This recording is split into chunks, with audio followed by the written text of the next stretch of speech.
မင်္ဂလာပါဗျ GG Motion Studio နဲ့ကြိုဆိုလိုက်ပါတယ်ဒီနေ့ After Effects tutorial မှာကျွန်တော်ကဒီ retro style အကူ animation ကို After Effects မှာဘယ်လိုလုပ်ရမလဲဆိုတော့ကျွန်တော်တစ်ဆင့်ချင်းရှင်းပြပေးသွားမှာပဲဖြစ်ပါတယ်ကိုကတကယ်လို့ဒီ tutorial video ကိုလိုက်လုပ်ချင်တယ်ဆိုရင်ဒီမှာသုံးရတဲ့ file တွေကို GG Motion Studio ရဲ့ Telegram group ထဲမှာသွားပြီးထောက်လုပ်ဆွဲလို့ရပါတယ်เนาะအဲ့တော့ကျွန်တော်တို့စလိုက်ရအောင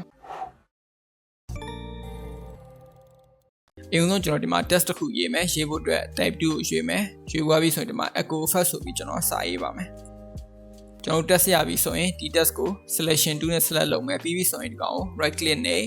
transform နဲ့ center အကာ point လေးကို content အောင်လေးလိုက်ပါဒါဆိုရင်ကျွန်တော်ရဲ့အကာ point ကဒီ test ရတစ်ခုလုံးရဲ့ center ကိုရောက်သွားပါပြီအဲ့တော့ကျွန်တော်ဒီမှာ horizontal ကို align လုပ်မယ်เนาะလုပ်ဖို့အတွက် align ကိုဖွင့်ပြီးတော့ဒီမှာ horizontal align လုပ်လိုက်ပါလုပ်သွားပြီဆိုရင်ကျွန်တော်ဒီ test ကိုနည်းနည်းလေးsize ကိုကြည့်ပါမယ်เนาะ keyboard က s ကိုနေဒီမှာ scale property ကိုနည်းနည်းလေးတင်လိုက်ပါမယ် okay ပြီးပြီဆိုရင်ဒါကိုကျွန်တော်အပေါ်ကနေအောက်ကိုကြာလာတဲ့ animation လုပ်မယ်အဲ့တော့ position ကိုသုံးပါမယ်เนาะ test layout select လုပ် keyboard က p ကိုနှိပ်ပြီးတော့ position property ဖွင့်မယ် keyframe တစ်ခုလုပ်မယ်เนาะကျွန်တော် shift ကိုပဲနှိပ်ထားပြီးတော့ဒီကောင်ကိုအပေါ်ကိုတင်လိုက်ပါမယ်တကယ်လို့ကျွန်တော်က shift ကိုမနှိပ်ထားဘူးဆိုရင်နေရာတွေရွေ့သွားနိုင်တယ်เนาะကျွန်တော် control Z ပြန်နှိပ်ပြီးပြီဆိုရင်ကျွန်တော် shift ကိုနှိပ်ပြီးတော့ဒီကောင်ကိုအပေါ်ကိုဒီနားလောက်မှာတင်ထားပါမယ်တင်သွားပြီဆိုရင်ဒီမှာ keyframe တစ်ခုလောက်ထားတယ် time indicator ကို2 second ကိုရွှေ့လာမယ်เนาะဒီမှာ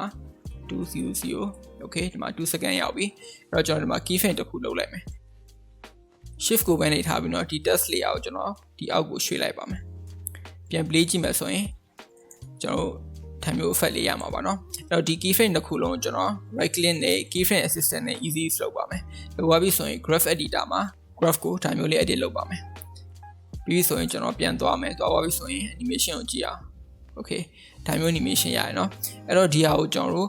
repeat လုပ်မယ်เนาะ repeat လုပ်ဖို့အတွက်ကျွန်တော် expression လေးတစ်ခုရေးပါမယ်ဒီ expression ကို comment section မှာသွားပြီးတော့ကျွန်တော်တို့ copy paste လုပ်လို့ရပါတယ်ဒီ view လေးဆက်မသွားခင်မှာ After Effects ကိုအခြေခံ basic ကနေစပြီးတော့အစိမ်းတကြားလေးလာသင်ယူချင်တယ်ဆိုရင် GG Motion Studio ကဖွင့်ထားတဲ့ Motion Graphics Beginner to Job Ready Training သင်တန်းကိုစအပ်လို့ရပါပြီเนาะဒီသင်တန်းမှာ After Effects ကိုအခြေခံအနေစပြီးတော့ဒီ client project တစ်ခုကို briefing ကနေပြီးတော့ final video ထုတ်နိုင်တဲ့အထိအစအလယ်ဆုံးသင်ကြားပေးသွားမှာပဲဖြစ်ပါတယ်ဒီသင်တန်းအကြောင်းကိုအသေးသေးသိချင်တယ်ဆိုရင်တော့ Page Messenger မှာလာရောက်ဆောင်ရွက်နိုင်ပါတယ်เนาะအဲ့တော့ကျွန်တော်တို့ video လေးကိုဆက်လိုက်ရအောင်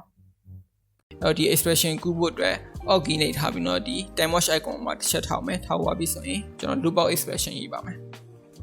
okay expression ရပြီဆိုရင် animation ကိုပြန် play ကြည့်အောင် okay เนาะကျွန်တော်ဒါမျိုး animation ရမယ်အဲ့တော့ကျွန်တော်ဒီ text ကိုအကူ effect ထည့်မယ်เนาะအကူ effect မထည့်ခင်ကျွန်တော်တို့ကဒီ text layer ကို right click နေပြီးတော့ pre-compose လုပ်လိုက်မယ်ဘာလို့လဲဆိုတော့ကျွန်တော်တို့ကနောက်ပိုင်းဒီ echo effect ဆိုတဲ့ text နေရာမှာတခြား text တွေပြောင်းရှင်းတယ်ကိုက shape layer ထည့်ရှင်းတယ်ဆိုတော့ဒီ pre-comp ထဲဝင်ပြီးတော့ original file ကိုတွက်ပြောင်းလိုက်အောင်ပါပဲ okay အဲ့တော့ဒီလုပ်လိုက်တဲ့ pre-comp မှာကျွန်တော်တို့ echo effect သုံးမယ် effect preset သွားပြီးတော့ echo ဆိုပြီးရိုက်ရှာလိုက်ပါဒီ time out က echo ကိုယူလာပြီးတော့ဒီ pre-comp မှာတင်လိုက်မယ်တင်လိုက်ပြီဆိုကျွန်တော်ခုဘာ setting မှမပြောင်းမယ်ဒီကောင် play ကြည့်အောင် okay ဒီမှာเนาะ animation ကမြန်သွားတဲ့နေရာမှာဒါမျိုးလေး echo effect လေးကျွန်တော်တို့တွေ့ရမယ်အဲ့တော့ကျွန်တော်ဒီကောင်ကို animation အမြန်ဆုံးနေရာမှာထားမယ်ထားသွားပြီဆိုရင်ကျွန်တော်ဒီဟာလေးကို setting လေးလိုက်ချိန်အောင်အဲ့တော့ effect control panel ကိုတွားမယ်တွားသွားပြီဆိုရင်ကျွန်တော်ဒီမှာသုံးတဲ့ value လေးတွေလိုက်သုံးပေးပါเนาะဒီမှာကျွန်တော် echo time ကိုကြာတော့ -0.005 ထားပါမယ်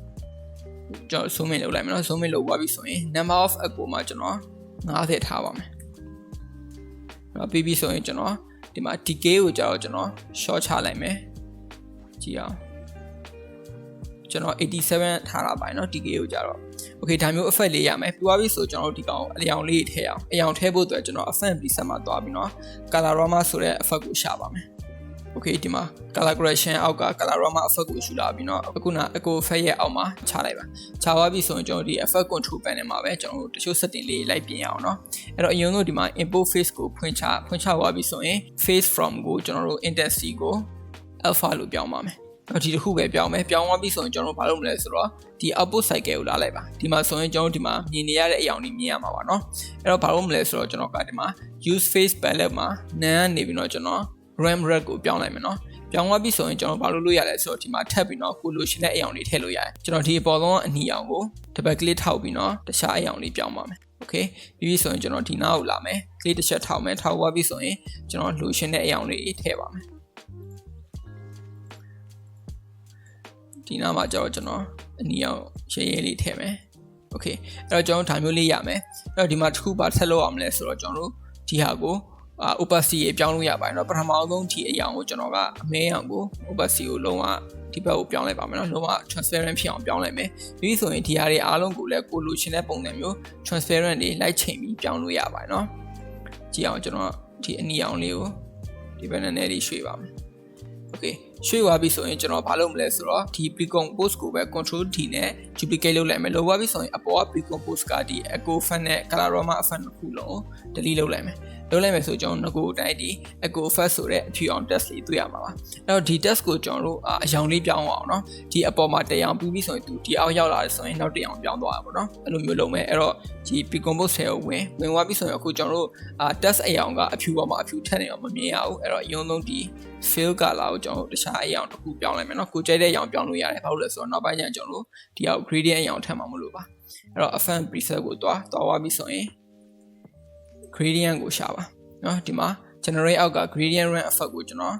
ဒီ test layer ပေါ်မှာတင်လိုက်မယ်တင်သွားပြီဆိုဒီ handle လေးနှစ်ခုပေါ်လာမယ်เนาะဒါသူ့ရဲ့ gradient အရောင်တွေပါเนาะဒီမှာဆိုရင်လဲ start or run ဆိုရင်ဒီ key point လေးကိုကျွန်တော်တို့ဒါမျိုးလေးရွှေ့လို့ရတယ်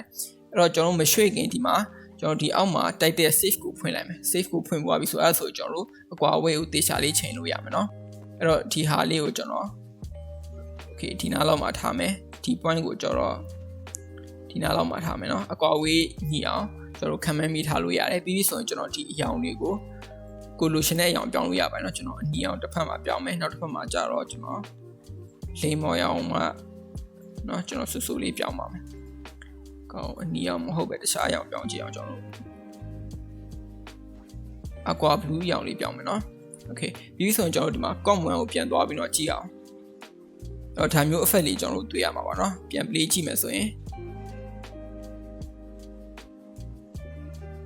okay ကျွန်တော်ဒီအရောင်နဲ့အောင်ဆက်တာတိတ်မကြိုက်ဘူးเนาะအဲ့တော့ test layer ကိုပြန်သွားပြီးတော့အပေါ်ရောင်ကို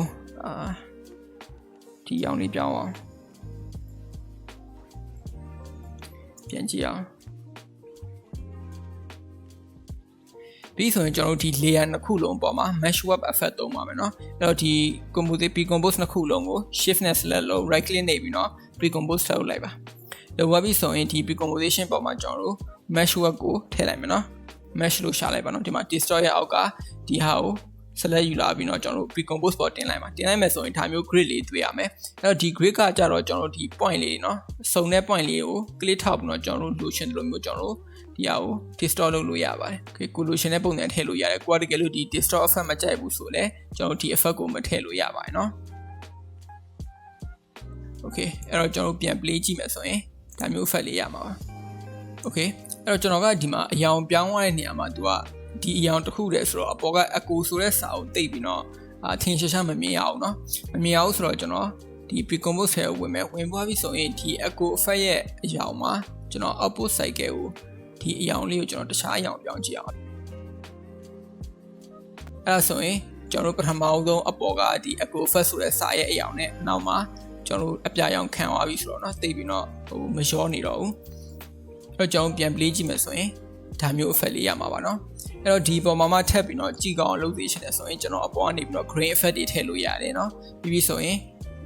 သူရဲ့မူရင်း combination ကိုတွားပြီးတော့ကျွန်တော်ဒီမှာ shape လေးတွေ animation လုပ်လို့ရတယ်ဥပမာကျွန်တော်ကဒီမှာ rectangle shape တစ်ခုဆွဲမယ်ပြီးပြီဆိုရင် fill ကို none လို့ထား stroke ကိုလိုချင်တဲ့အရောင်တစ်ရောင်ထားလိုက်မယ်ထားသွားပြီဆိုရင်ဒီကောင်ကိုအာကိုနှိပ်ပြီးတော့ကျွန်တော် rotate လုပ်နေတဲ့ animation တွေလုပ်အောင်okay အရင်ဆုံးဒီအန်ကာ point ကိုအလဲမှာထားမယ်နော် right click နဲ့ transform center အန်ကာ point layer content တရားဒါလေးကို delete လုပ်လိုက်မယ်ဒီမှာကျွန်တော် keyframe တစ်ခုလုံးအရှိကိုသွားမယ်ကြည့်အောင်ဒါမျိုး random rotation လုပ်မယ်နော်ကျွန်တော်ဒါအဆန်းပြတာပါပြီးပြီဆိုရင် easy ဆုပ်လိုက်ပါပြီးကျွန်တော် composition ကိုပြန်သွားမယ်ဆိုရင်ဒီမှာကျွန်တော်ခုနဆွဲတဲ့ shape လေးကိုတွေ့ရမယ်နော်ဒီ shape မှာလည်း echo effect apply ဖြစ်နေတာကိုကျွန်တော်တို့တွေ့ရမှာပါအဲ့တော့ဒီနေ့ tutorial အတွက်ကတော့ဒါတော့ပါပဲเนาะကျွန်တော်တို့နောက်ထပ် tutorial မှာပြန်တွေ့ရအောင်